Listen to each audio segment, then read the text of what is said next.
नमस्कार, आई scope media में आप सभी का स्वागत है। मेरा नाम है अतीक। देश और प्रदेश की राजनीतिक हलचल को जानने के लिए सब्सक्राइब करें हमारा चैनल। पंजाब में आम आदमी पार्टी सरकार के जेल मंत्री हरजोत सिंह बैंस ने कहा है कि पिछली सरकार ने उत्तर प्रदेश के बाहुबली नेता मुख्तार अंसारी को जेल में वीआईपी की तरह रखा।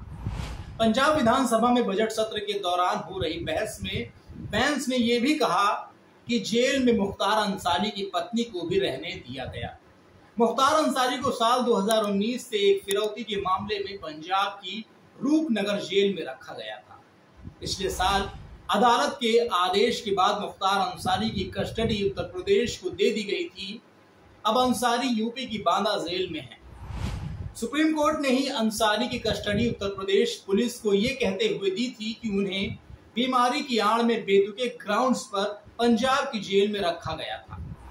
हरजोत सिंह बैंस के आरोपों पर सदन में विपक्ष के नेता प्रताप सिंह बाजवा ने तीखी प्रतिक्रिया दी और दोनों के बीच काफी बहस भी हुई। पंजाब विधानसभा में बजट पर बहस के दौरान बैंस ने कहा, मैं एक बहुत गंभीर मसला पंजाब के सामने पेश करना चाहता हूं। बतौर जेल मंत्री मेरे सामने एक ऐसा केस आया है जिसने पंजाब की छवि पर सवाल उठा दिया है। भारत का नामी गैंगस्टर मुख्तार अंसारी को 2 साल 3 महीने पंजाब की जेल में रखा गया। उन्हें जाली एफआईआर करके यहां रखा गया। ना कोई चालान हुआ और ना डिफॉल्ट बेल ली गई। बैंस ने कहा कि जिस बैरक में 25 कैदी रखे जाने चाहिए उसमें अंसारी अपनी पत्नी के साथ रहता था। उन्होंने कहा कि सुप्रीम कोर्ट में उत्तर प्रदेश सरकार के प्रोडक्शन वारंट का विरोध करने के लिए पंजाब ने एक महंगा वकील रखा था जिसने अब तक 55 लाख का बिल भेजा है। विपक्ष के नेता और कांग्रेस विधायक प्रताप सिंह बाजवा ने बैंस के भाषण पर आपत्ति दर्ज की और कहा कि बजट पर बहस के दौरान इस विषय को नहीं उठाना चाहिए। उन्होंने कहा कि जेल मंत्री बैंस साबित करें कि मुख्तार अंसारी की पत्नी भी उनके साथ जेल में रही थी। प्रताप सिंह बाजवा ने कहा, क्या आप साबित कर सकते हैं कि अंसारी की पत्नी उनके साथ जेल में रह रही थी? अगर आप ये साबित नहीं कर पाए तो आपको इस्तीफा देना होगा। विधानसभा अध्यक्ष से मुखातिब होकर बाजवा ने कहा, क्या हम बजट पर बहस के दौरान इस तरह से भटक सकते हैं?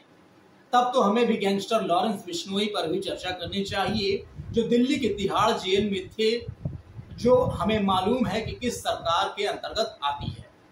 हरजोत सिंह बैंस ने यह भी कहा कि पंजाब इस सारे मामले में एफआईआर दर्ज करेगा और सभी दोषियों को नामजद किया जाएगा। कांग्रेस की आपत्ति के बावजूद हरजोत सिंह बैंस डटे रहे और कहा कि इस मामले में किसी को बख्शा नहीं जाएगा। मुख्तार अंसारी की यूपी के बांदा जेल से पंजाब के रोपड़ जेल तक की यात्रा भी कम दिलचस्प नहीं है। दरअसल रंगदारी मांगने के किसी मामले में पंजाब पुलिस प्रोडक्शन वारंट लेकर आई थी और उन्हें बांदा जेल से ले गई।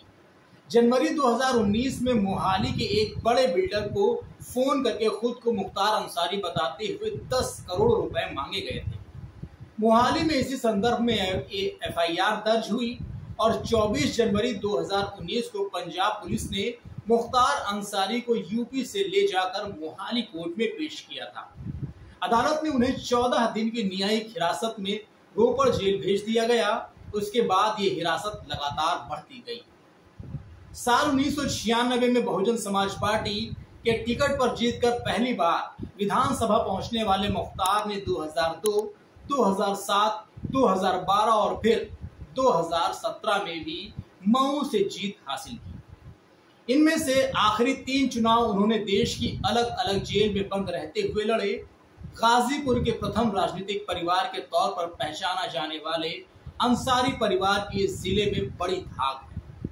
मसलन जेल में बंद मुख्तार अंसारी के दादा देश की आजादी के संघर्ष में गांधी जी का साथ देने वाले नेता के रूप में जाने जाते हैं और 1926-27 में कांग्रेस के अध्यक्ष रहे डॉक्टर मुख्तार अहमद अंसारी थे। मुख्तार अंसारी के नाना ब्रिगेडियर मोहम्मद उस्मान को 1948 की लड़ाई में बहादुरी के लिए मरणोपरांत महावीर चक्र से नवाजा गया था। में साफ सुथरी छवि रखने वाले और कम्युनिस्ट बैकग्राउंड से आने वाले मुख्तार के पिता सुभानुल्लाह अंसारी स्थानीय राजनीति में सक्रिय थे। मुख्तार के बड़े भाई अफजाल अंसारी गाजीपुर की मोहम्मदाबाद विधानसभा से लगातार 5 बार 1985 से 1996 तक विधायक रह चुके हैं और 2004 में गाजीपुर से ही सांसद का चुनाव जीत चुके हैं। मुख्तार के दूसरे भाई सिबगतुल्लाह अंसारी भी 2007 और 2012 के चुनाव में मोहम्मदाबाद से ही विधायक रह चुके हैं। तो दोस्तों, ये तो बात थी मुख्तार अंसारी के खानदान के बारे में और मुख्तार अंसारी के नाम को लेकर पंजाब की विधानसभा में हो रही सियासी हलचल के बारे में। अगली वीडियो में आपसे फिर होगी मुलाकात कुछ ऐसी जानकारियों के साथ, लेकिन तब तक आप देखते रहिए iScope मीडिया। अगर आपने अभी तक हमारा YouTube चैनल सब्सक्राइब नहीं किया है तो अभी सब्सक्राइब करें, और अगर आप हमारा ये वीडियो Facebook पर देख रहे हैं तो हमारा Facebook पेज जरूर लाइक करें। धन्यवाद।